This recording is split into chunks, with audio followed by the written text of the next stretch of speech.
3D printing has many uses in society. I think my favorite use of it is to teach geographic and spatial concepts in a geography or an environmental studies or in a geographic information systems course.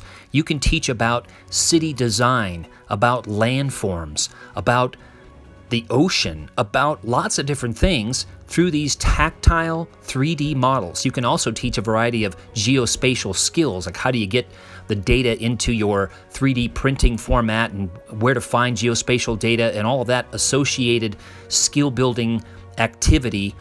But it is a very compelling way. So if you're a department in environmental studies, geography, GIS, I would encourage you to get some collaborators together and get a 3D printer, one that's capable of outputting some of these data sets that can be gathered, again, through UAVs, through LiDAR, through elevation data, and print some of these models and investigate the planet and your own community with them. Thanks.